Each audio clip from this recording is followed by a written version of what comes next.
We think women need to talk more openly about money because money really matters. It shouldn't be embarrassing or confusing. Join the conversation. We'll be discussing a whole range of topics which will help you get comfortable with your finances. Money Matters. Brought to you by AJ Bell. Hello and welcome to the Money Matters podcast. I'm Danni Hewson. And I'm Laura Suter. And it's great to be back in the office with you, Danni, celebrating International Women's Day this week. I think we've made it a week rather than a day. I like that.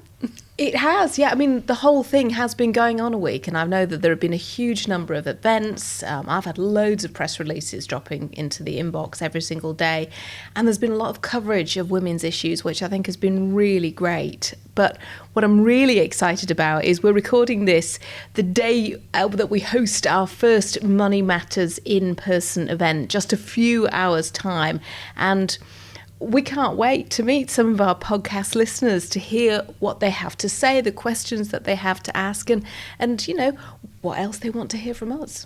It's so nice, I think, on two factors. The first, going back to actual in-person events and seeing people live, not through a computer screen, is just very exciting for me. But also, like you say, to speak to listeners, we obviously get emails and tweets and Instagram comments and things like that from them, but it's going to be so nice to answer their questions in person and to speak to them. There's drinks afterwards. I'm going to be like a kid in a sweet shop.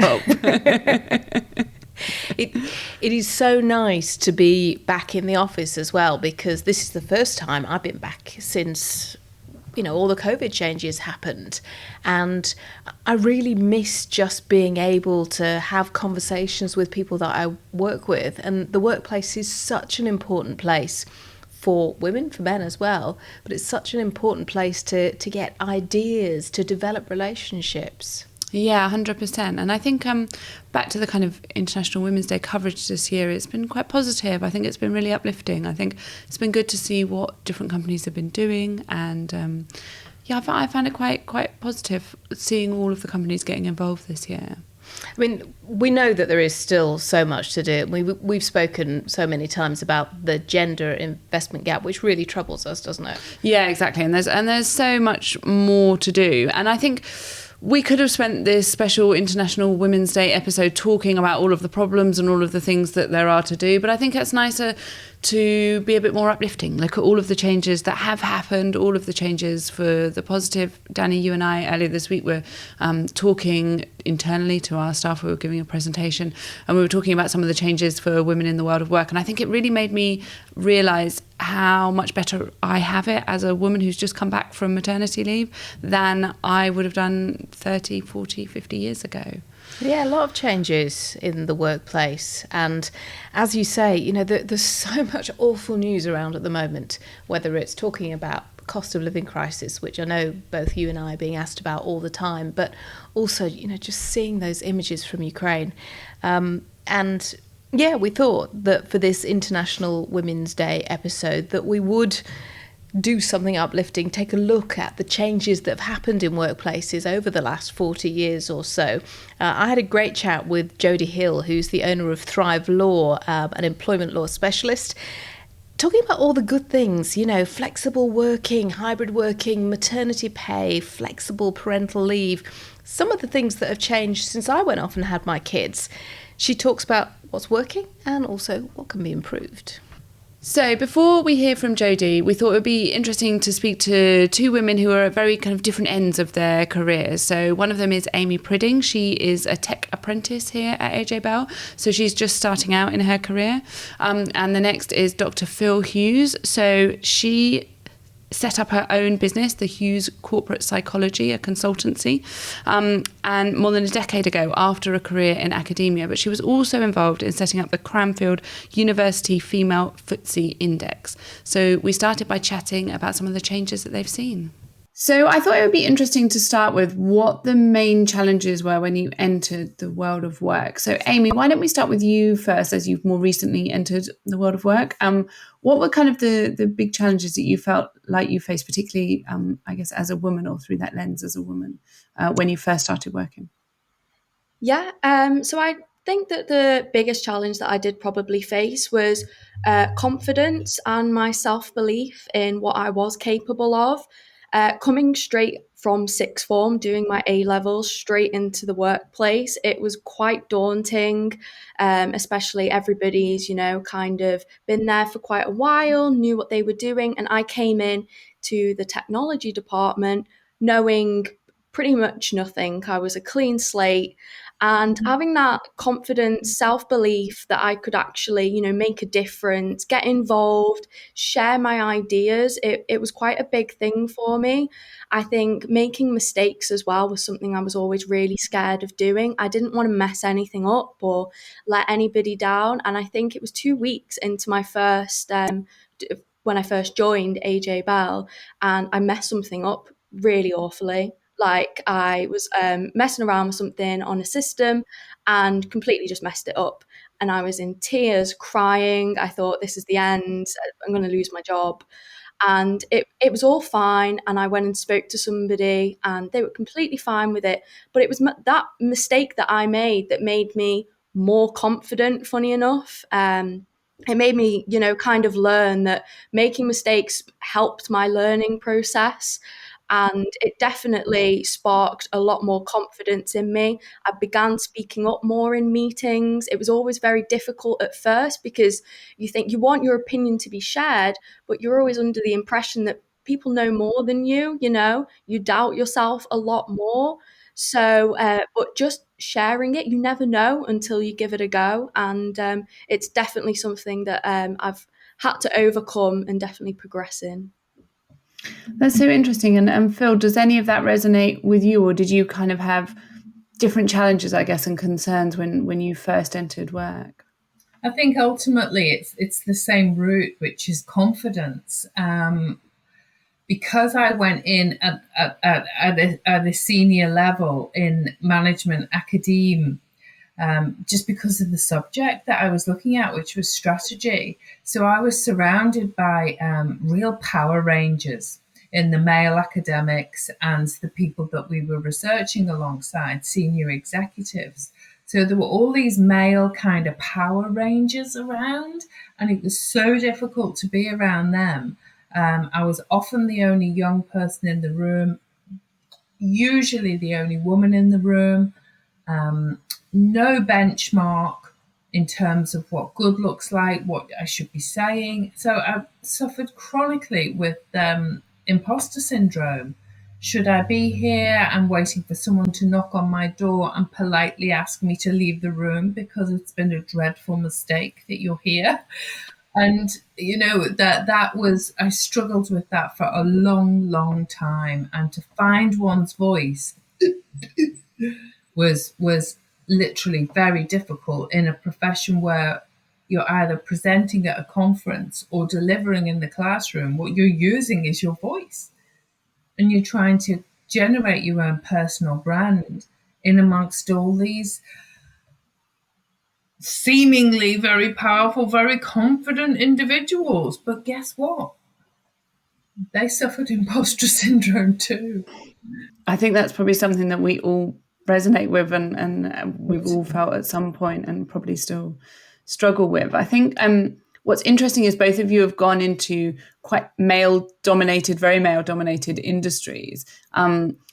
Was that an active choice on your part, and how do you think that that's kind of impacted your experiences of work? Amy, was it an active choice to go into some quite male-focused industry? Definitely not. I mean, I work in finance, which is obviously very male dominated.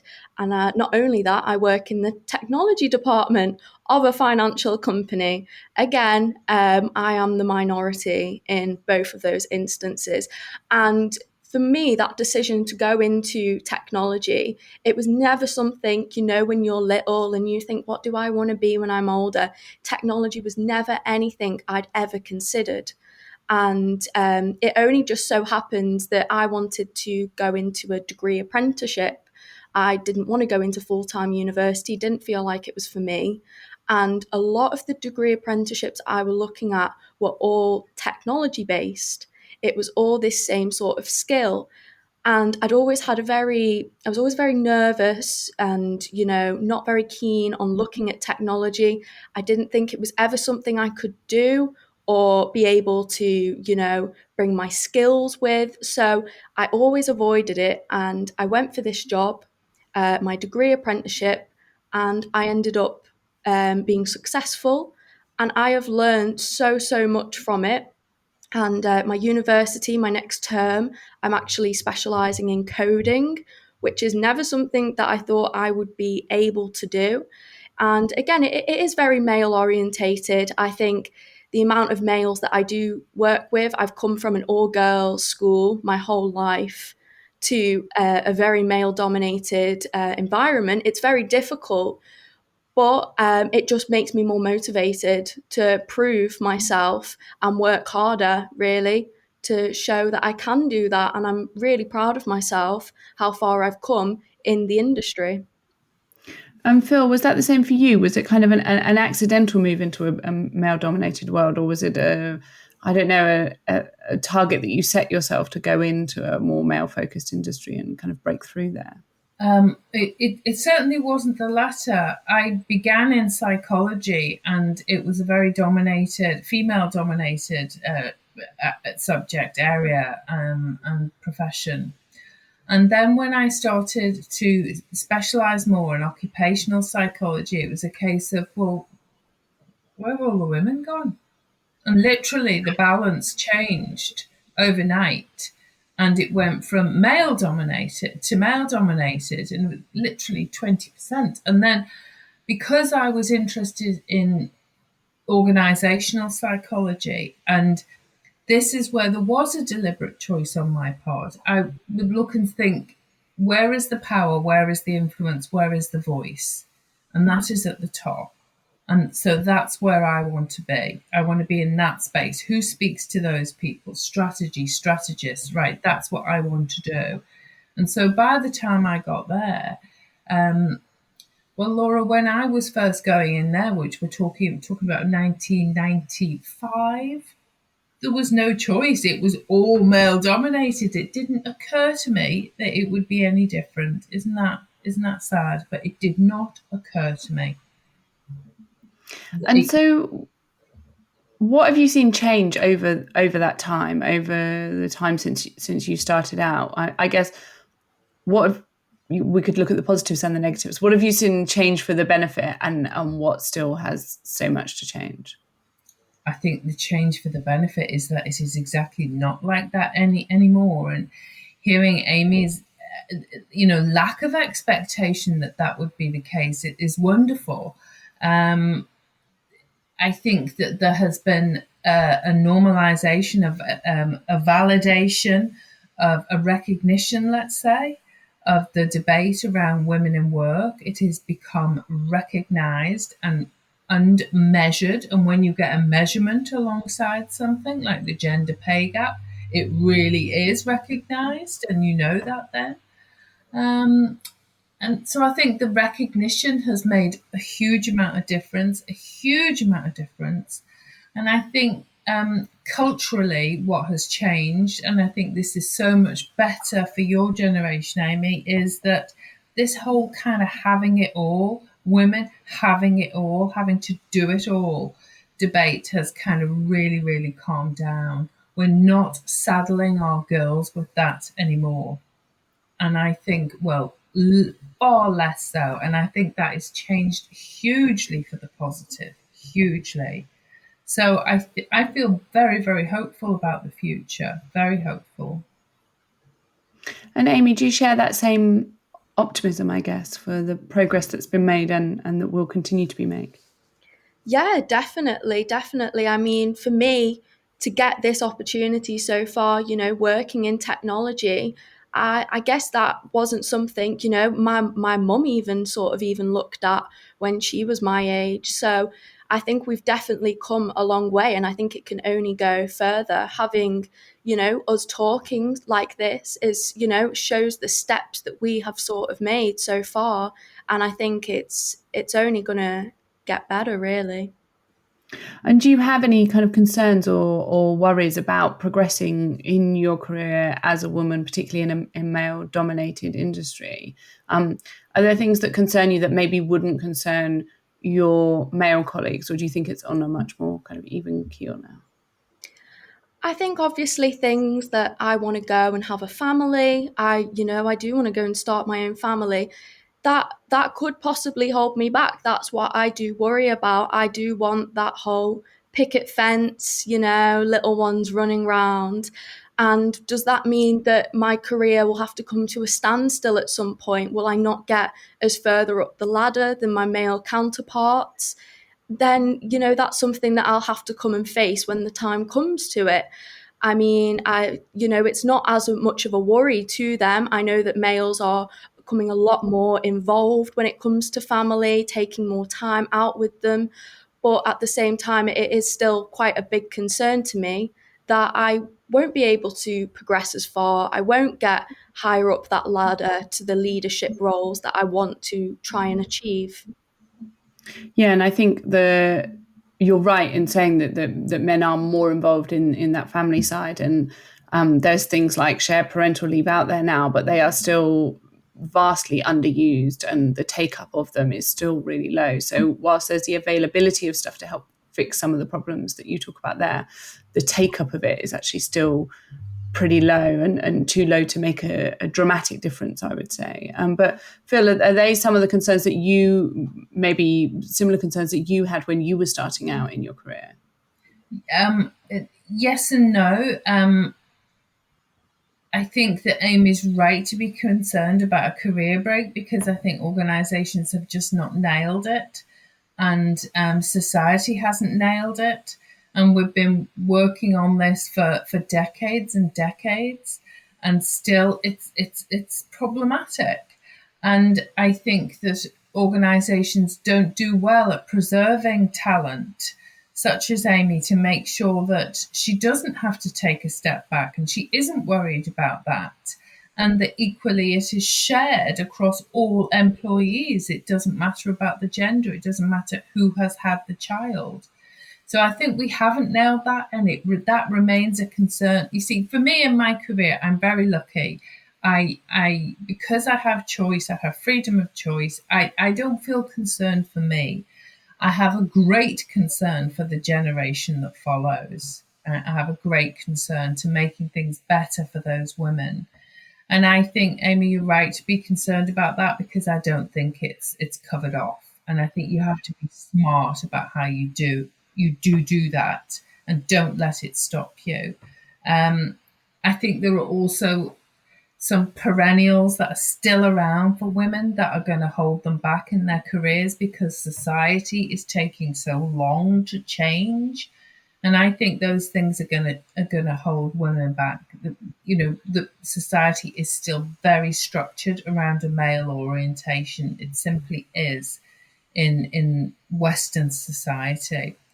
And I think we all suffer from this pretty low grade misogyny in terms of language. And that means that girls and young women just have this expectation of not getting included. I think they are concerns that still are around for me.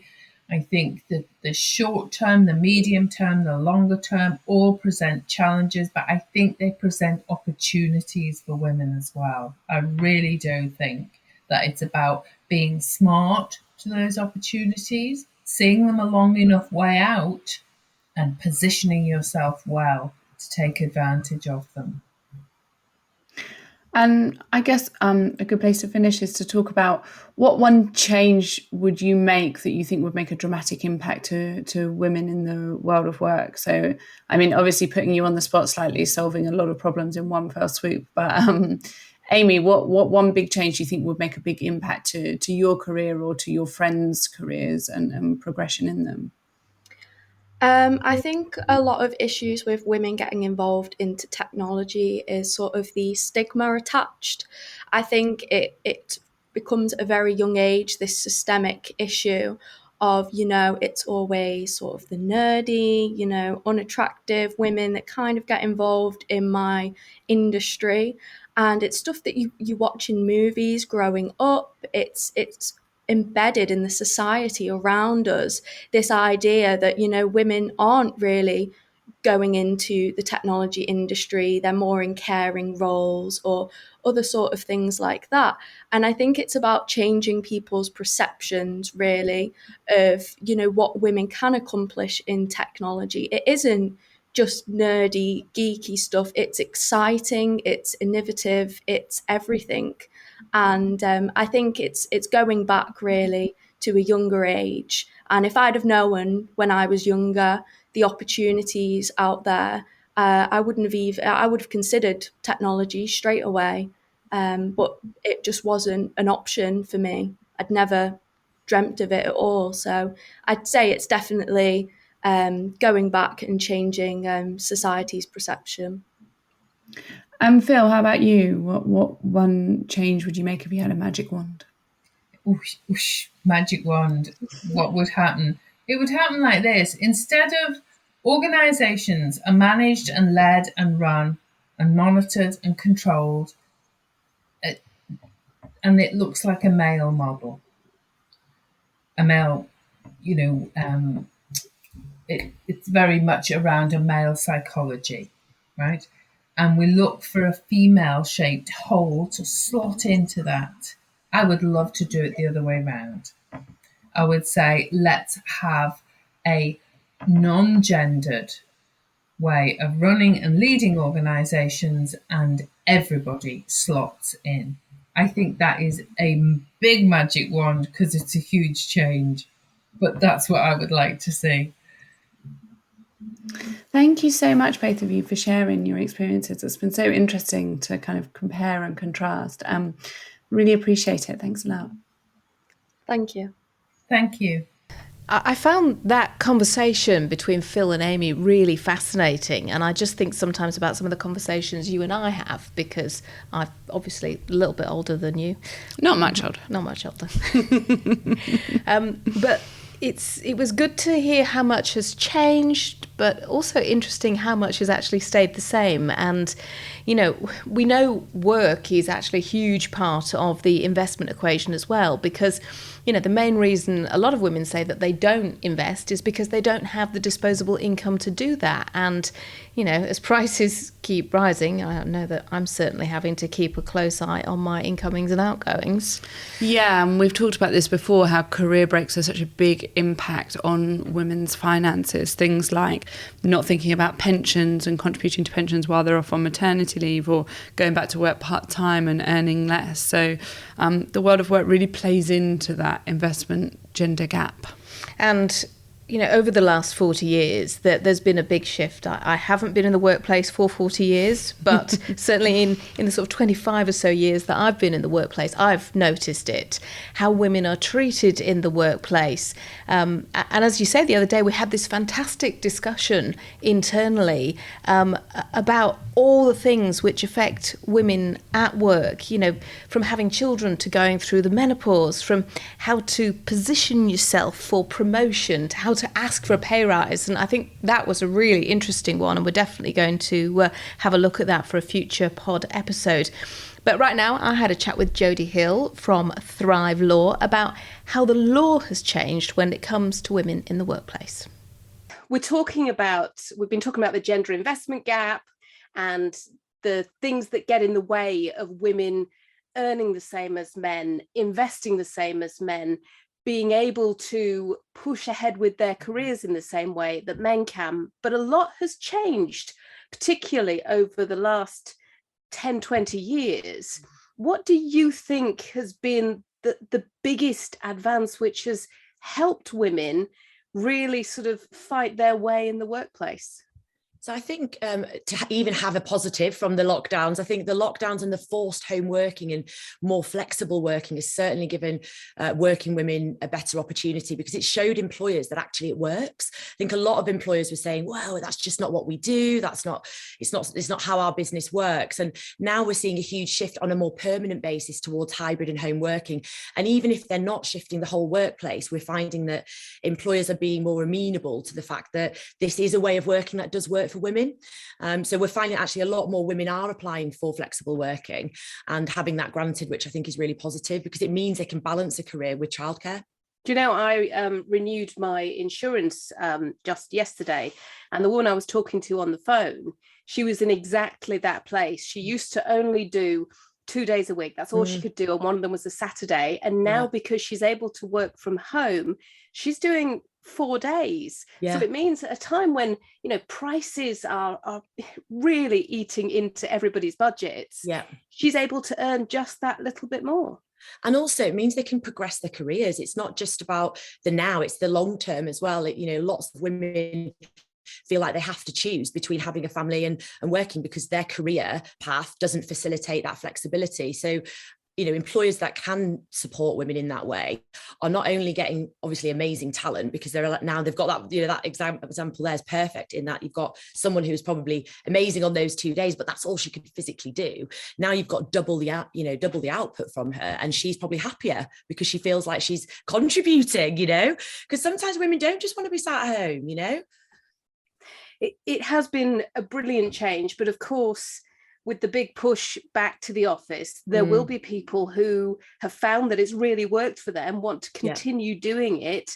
Do they have any right to ask to continue doing it and to be granted that? Yeah, so they certainly have a right to ask. So if you've been employed for more than 6 months, you have the right to ask for flexible working. And that's effectively looking at how you could change your current terms and conditions. So say you're going back to the workplace and you've got, I don't know, you've got to be in the office at certain times, then you can ask for those to be flexed during a flexible working request. So the employer should have a policy in place that sets out how to do that, but essentially just put it in writing to your manager. If you can, have some conversations beforehand. Often employers are telling people this is what the new normal looks like. If you think that doesn't fit with, you know, your future plans because you've got used to working the way that you're working, then try to have those conversations first, because what we're seeing is some people just not doing that, going back and go, well, this doesn't work. Actually, that's a bit too late then, isn't it? You know, have those conversations in advance. I think it's really important.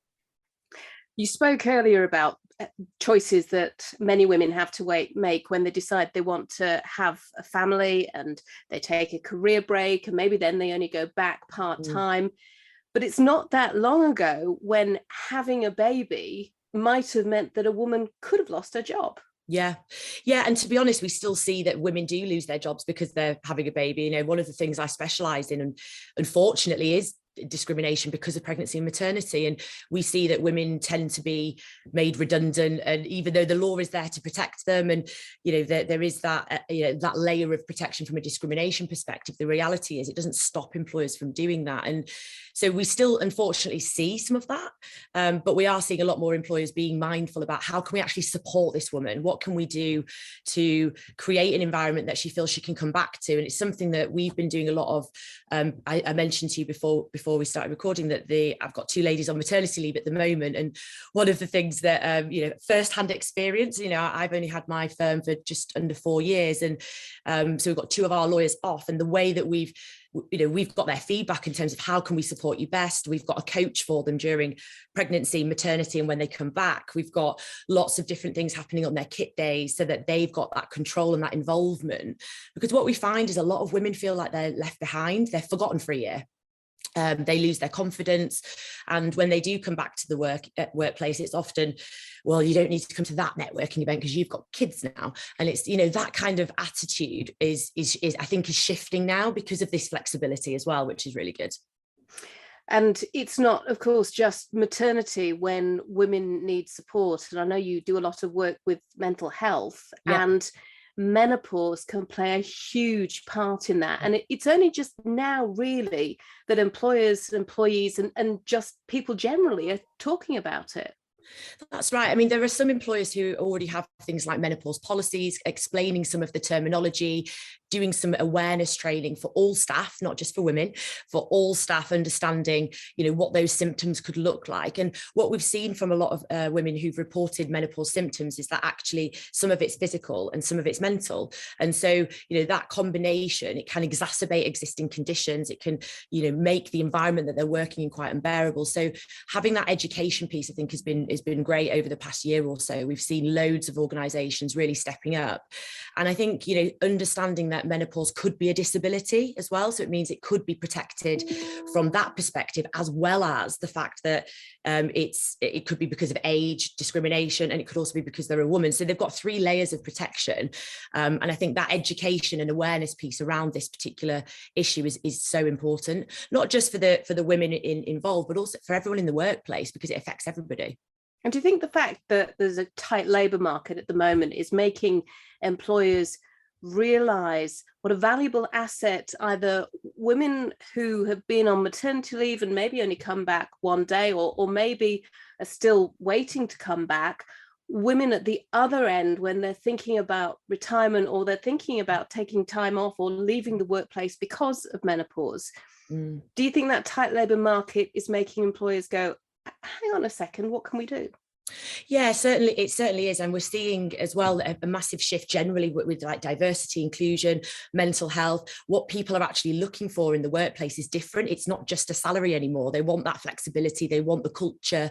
They want the environment that allows them to show up as their true self, allows them to be their best self at work, which wasn't really the focus, say, 2 or 3 years ago. But I think the pandemic has certainly pushed it into that environment, which is great, because it helps everybody, not just women, but particularly helps women in what has been, a very challenging, as you say, 20 odd years in the workplace. For a woman entering the workplace now, it is such a different place from a woman entering the workplace 20 years ago. And I just think about my career and how the conversations that are so different now, the opportunities, things like shared parental leave, it has changed for the better.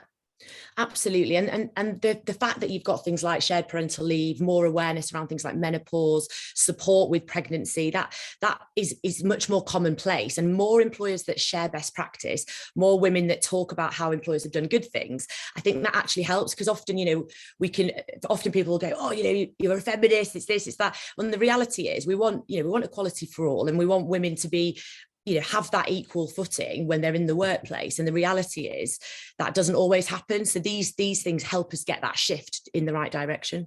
So sometimes just having a conversation, whether it be with your boss or with a colleague or with your mum or with a mate, that can be a huge part of the solution. Yeah, absolutely. And it's, not just talking about the negative stuff, sharing the good experiences and sharing that best practice. I think that's what we need to do more of. Organisations do sometimes do this, but often people keep it quite closed in terms of what they're doing. And I think if we can encourage more people to talk about what's happened that's good, and what, also the challenges, what didn't work, but really sharing that best practice and trying to support one another, rather than it being this almost like working in silos where, organisation, well, this is our policy and we don't want anyone to know what we're doing. And the reality is we're all kind of doing the same things. And if we can just share some of those throughout that journey, it really will help other organisations go, oh, I'm not doing that. Okay, I'll do that as well. Got to talk about money. The gender pay gap's still a big issue. And of course, all the things that we've spoken about already, maternity leave, menopause, all play a part in that. And hopefully maybe flexible working and hybrid working will help mitigate that to a degree. Yeah. But what more can be done? Is some of it down to the fact that maybe as women we're not so good at asking for pay rises? Literally just going to say that. Yeah, I think that, in my experience, certainly as an employer and an employment lawyer, the men do tend to always ask for more. They have more confidence and they don't wait till they're perfect at a job. They'll go for that pay rise and they'll work it out later. Whereas statistically, women do hold back. They'll wait till they think that they're due it. And often they undervalue themselves, because they put themselves last because they're doing stuff for everybody else. So the reality is, part of it is we need to be more assertive, and we need to know what our worth is and ask for what we think we deserve. And I've even had this in my firm. When I first set up, I was charging hardly anything, and everyone was saying, why are you not charging properly? And we reviewed things, and it took me ages to feel like I could do it. It took me a really long time, and that's having my own law firm. So imagine that's my own firm. Imagine being in a a workplace where you have to ask your boss.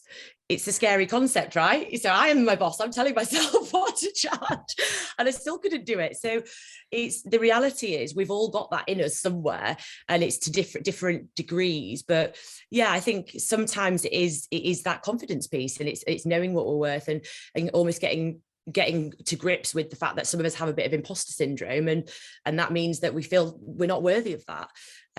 So certainly seeing more people go for what they're worth is really positive. I've seen it recently, and lots of people even just setting up their own business going, actually, this isn't for me. This is what I need for my life, and this is what I'm worth. And worth doesn't always mean money. It might mean, the work-life balance. It might mean the quality of the work that they're doing, or the culture that they want to be around. So I think that's a really interesting piece, because actually money isn't the driving force for a lot of people at the moment. Obviously, you've got your basic needs, but we're seeing a huge shift in terms of what people are looking for at work, which is interesting. Yeah, but knowing your worth and being able to ask for a bit more money, feeling comfortable to do that, particularly now, of course, but that might also help with the gender investment gap, because the one thing that we still see so much of is women just don't have as much as men going into retirement. Yeah, it's a huge problem. And I think, like you say, the fact that women take that time off to go on maternity leave, they're much more likely to work shorter hours in lower paid jobs because of childcare. If we do embrace this more flexible working model, that should help bridge the gap. But I also think you need to have more women in senior leadership roles. And certainly in lots of professions, what we're seeing is women getting to a certain point, and they can't, because there isn't that flexibility, they just can't maintain the career and a family. And so that again is a massive factor, because then they're not in a senior leadership role. They might almost take a demotion or move to a different career, which means they have to start at the bottom again. So these things also have a huge impact on the gender pay gap, I think.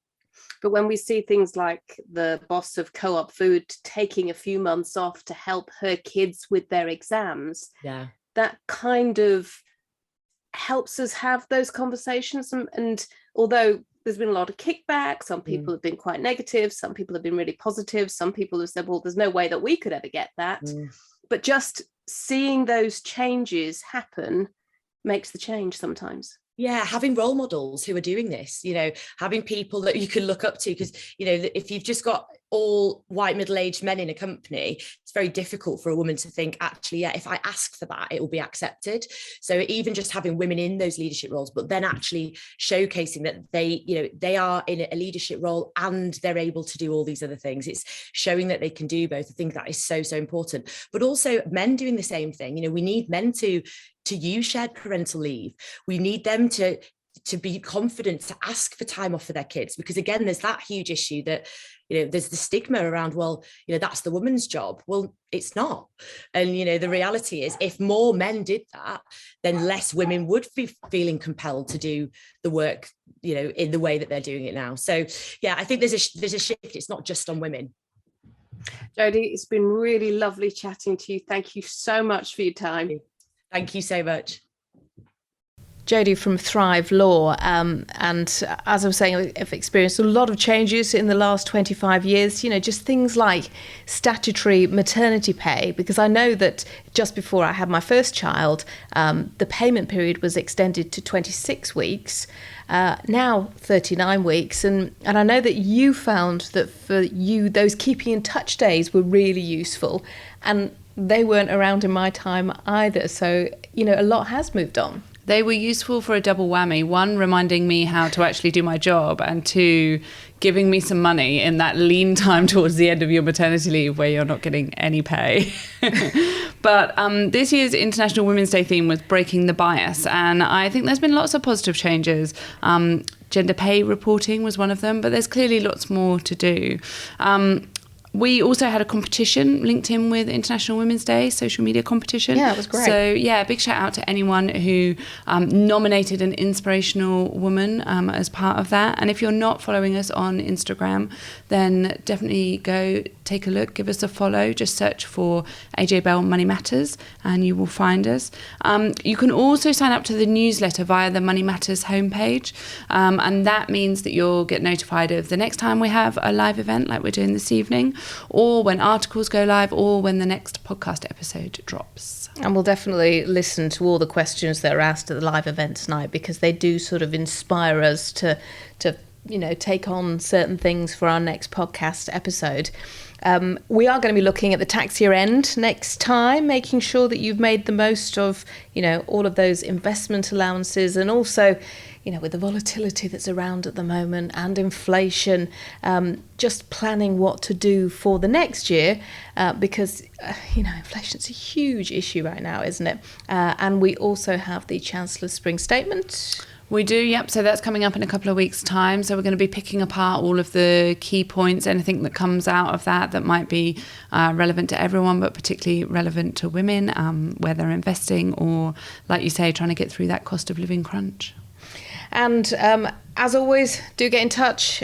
You can email us, moneymatters@AJ Bell, or as Laura said, check out our Instagram account @AJBellMoneyMatters, or do sign up for our newsletter.